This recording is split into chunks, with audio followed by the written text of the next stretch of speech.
Hi, family. How y'all doing out there? I hope y'all having a wonderful and blessed day no matter where you are in the world.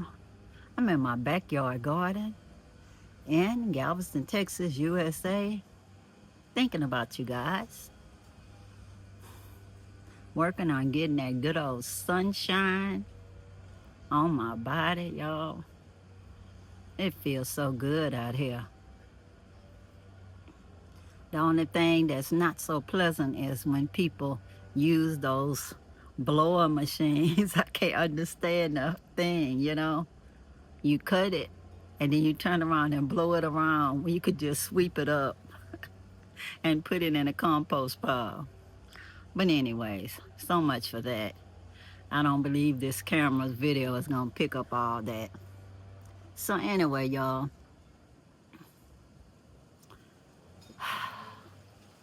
I've been enjoying what I purposely watch on the television. If it's something that's not gonna give me joy, I have to change the channel, y'all. Last night my smart TV volume went out. I didn't know why, y'all. I have warranty on it, extended warranty, because you can't trust stuff when it first come out. And these smart TVs might have been out a while, but still, I don't have that much confidence in them. So I did have a extended warranty for some years still.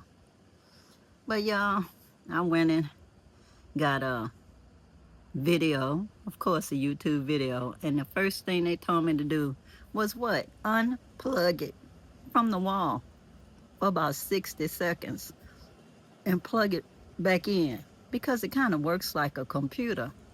So it reboots itself when you cut it off. So I did that, y'all, and I'm so happy because the first step of how to fix it actually worked. Well, guys, I don't know what's going on. Noise pollution is a mess. I cut it off for a minute and it got quiet. And then I cut this video back on and I'll be doggone if it didn't start up again. If when I play it back, it's not satisfactory, I'll just try again. But anyways, y'all, I was so happy that the volume came back on the TV after I just simply unplugged it, wait 60 seconds and plugged it back. It reset itself and it was all good. I'm telling you. I did ask somebody that lived in the house with me that was younger, but he was clueless, y'all. Sometimes my mind be working better than younger people's mind. Seem like some people brains slip from them not ever using it to its full potential. The only person you can control is you on what you're learning. And I try my best to find the answer if I don't know. So anyway, I've been observing how people do things. Some people do things that actually help people, and some people do stuff that scares the Hades out of folks. And you gotta wonder, why do people do things? Why do you fearmonger somebody just because you ain't living where they living?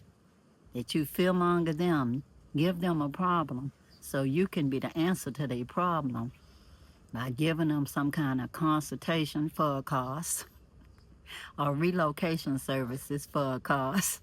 And that's how you living. But to romanticize going to another place, y'all, that's like Disneyland mentality. Even if you relocate yourself somewhere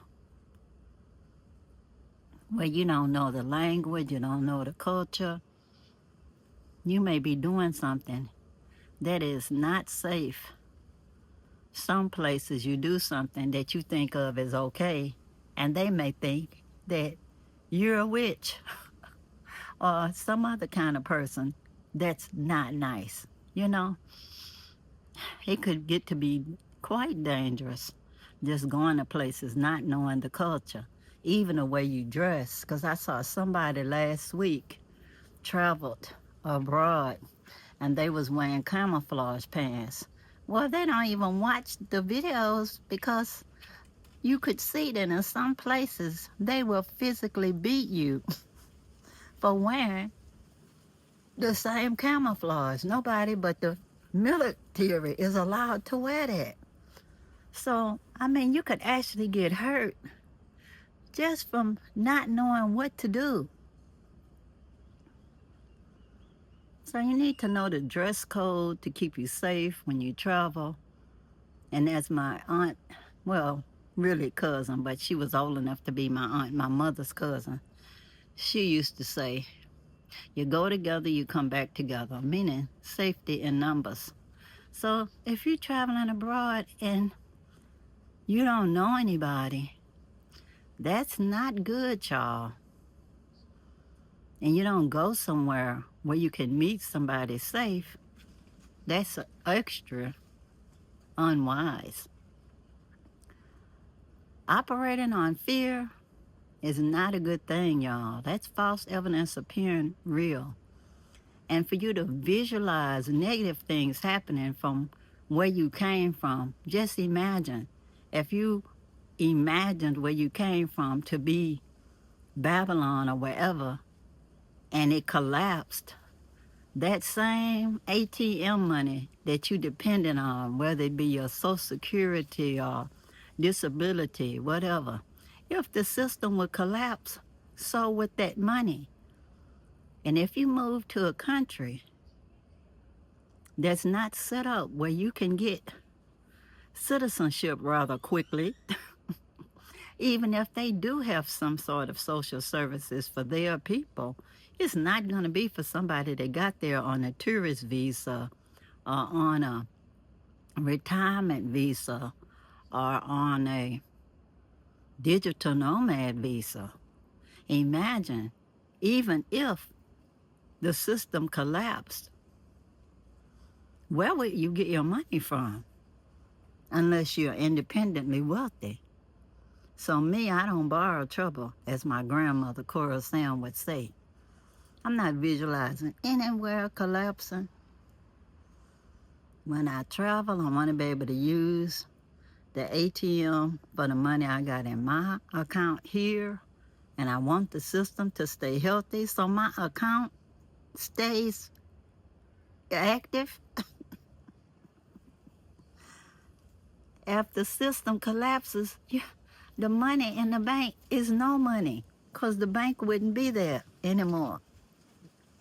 So anyway, all I can say is, please do your research. Do not travel because of romance, because somebody glamorized where they were, just because they needed you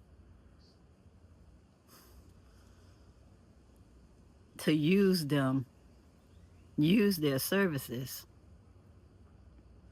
for your great escape. Be wise, y'all. Research, research, research before you travel.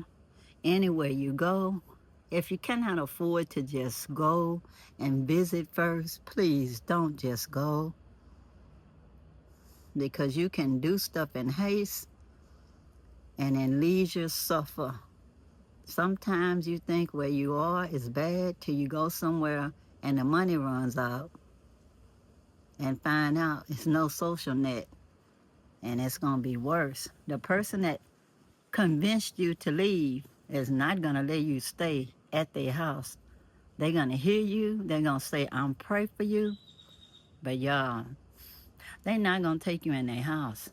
That's very rare when you see people trust you enough to bring you into their house, especially knowing that you may never get any more money and they done just inherited another dependent.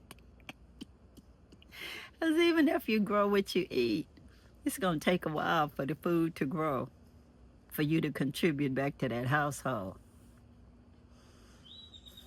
All I can say is, y'all, don't glamorize anything. Just research. Do some hard research. Think about stuff based on facts Go put some boots on the ground wherever you're going for a visit first to see if it's manageable. Do an extended stay so that way you'll know past the vacation romance. There's nothing nobody can do to help you once you over there and just stuck. So, anyways, just a free caution, as they say, a travel tip. Don't travel broke. Don't think a little money is going to stay a little money. Sometimes people will offer you rental prices because it's off season, no tourists around. And then when the tourist season comes, ask you for the rent for the tourist season price. And it might be a whole lot more, y'all. A whole lot more. So just be careful. But anyways, I just want y'all to know there's always help, research online, ask real people that you know that have traveled before, that you can ask some questions, and then do more research. And yes, before you travel, you do need a passport. Do your research on your immunizations and all of that. It's all on the site of the countries that you want to visit, all the visa requirements and stuff. But anyways, until next time, thank you for visiting the channel. If you have not subscribed, please do. I'm still loving this sunshine. Until another day, y'all. Bye.